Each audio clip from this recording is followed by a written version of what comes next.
Pocky and Eddie here, again, still at Austin's Awesomeness of Other Worlds Austin 2016. And right now, I just finished watching a documentary called Ghost Rockets with the director right now with... Michael. And Michael, explain what Ghost Rockets is. A documentary about UFO investigators in Switzerland, correct? Sweden, sorry. Sweden. I make that mistake all the time. In Sweden, and they're not what we Americans would think of as UFO chasers, as they were.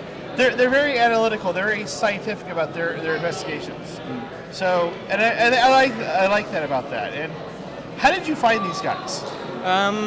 I stumbled across them. I was watching I think it was a German documentary, and it had those type of characters that you were explaining, that the sort of very eccentric, speculative characters, and then it cut to this interview of this like really humble, quiet-spoken guy, and the interviewer's going like, what were these things? And he's like, well, we don't know. We have to look and see. And I think that the attitude sort of pricked my attention. And then I Googled the guy, and I found out he was like in something called UFO Sweden.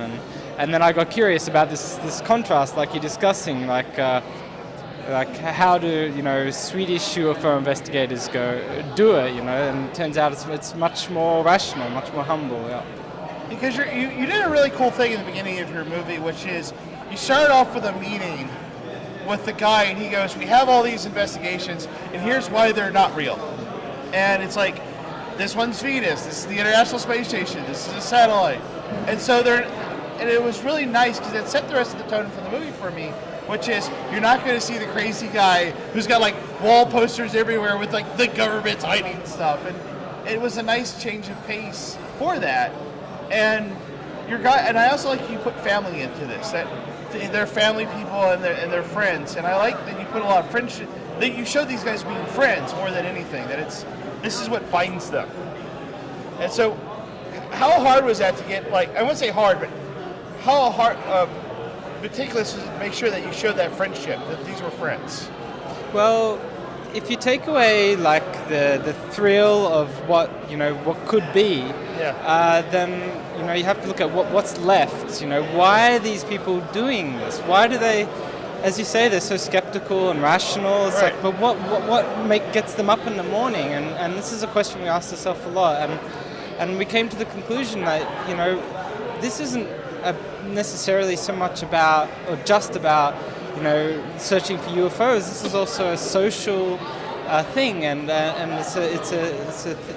this belief is something that brought this group of people together and bonded them. So the documentary mostly focuses on them trying to get to a lake, or they found a story about a ghost rocket, which we need to kind of explain is it's not a traditional flying saucer. These are, I'd best describe them as they're like the old Flash Gordon. They're tubular shape with an extremity of some sort coming out of them. And this is what they mostly focus on because it's one of the hardest ones to basically denounce. Yeah. And they found a case in the 1980s. They're going to go back to the lake that it was found, that it was landed or crashed at, and it's how they got there. And you said it took you 4 years of filming all that? Well, I think that when I was watching it just now, it's like I realized like the first 10-15 minutes of the film, like we shot over a couple of days, and really? Then like the rest took 4 years. Wow. So it's like sometimes it came easy, but I think that part of the reason we spent so much time making the film is we really wanted to remove the camera from it. We didn't want them to feel nervous around the camera. So like for the first few years, they were very aware of the camera, and that took time for us to dissolve. We really wanted to put the people, the viewer, in the room with them. Did you have a hard time in the beginning getting these guys to like not think you're making a mockumentary or mocking them as a whole? Like, no, I'm serious, we're doing this legitly, we're not making fun of you. That took a long time, and I'm quite convinced that there were some people in the organization thought we were going to make a mockery of them until they saw the film, basically. Well, if they're watching this, guys, he was not making fun of you. I actually respect you guys for this thing. And I like how you also showed their membership. That you just didn't show them as like, here's all of us hunting UFOs, but you actually showed how their organization was working, and how they were legitimately concerned. Like, our members are dying off. We need to get new members, and the constant struggle with that. And I really like how you show that both sides of that coin. Like, yes, they're investigators, but they're also a society, and you need to make sure that society is still active, basically. And I like how you show those new members, like talking about, like, I was a little starstruck. I met Clyde. I didn't realize it was going to be this guy. Were the newcomers also as easy to get into the documentary and show about, like, yeah, some of the older guys were like, okay, you're not making fun of us. Were the newer guys also as accepting of you? Well, it's like, it's a sensitive topic, and some people, they're ashamed that they're active in this type of pursuit, and it's like, it's a bit of a shame that society looks down on people like this, and because they're doing a really noble thing. And I think that one of the members really brought it home for me when he said that when someone in Sweden sees something they can't explain, they'll usually call the police or the fire department because they don't really know who to call, and they refer them to UFO Sweden. Because they're the ones that actually know how to deal with this type of experience best, and so they're really providing a public service. And I think it's a shame that this type of organization is often ridiculed, and that no one's made the effort to look further in to understand. And these guys definitely do. They make a lot of effort. I think it's also, this documentary shows that, I say, cultural difference in the paranormal, that you had people like, even the government itself employs people to work with these guys as part of the work program of Sweden, which is really, really awesome. And I like that about the documentary. You show other culture, other people like Americans, how that country deals with its employment. Because it's also kind of surprising to see that the government actually works with them military-wise too. Like, the military recognizes them, and how cool was that? I think it's their endorsement by the Swedish government and also the military, I think, took a long time for them to earn that respect, maybe 10, 20 years, but they are accepted to be like a real organization that provides a real service, and that comes with hard work and responsibility as well. So what, you got any future documentary plans? Not exactly at this time. We're taking a little bit of a break, but we're looking forward to starting it again.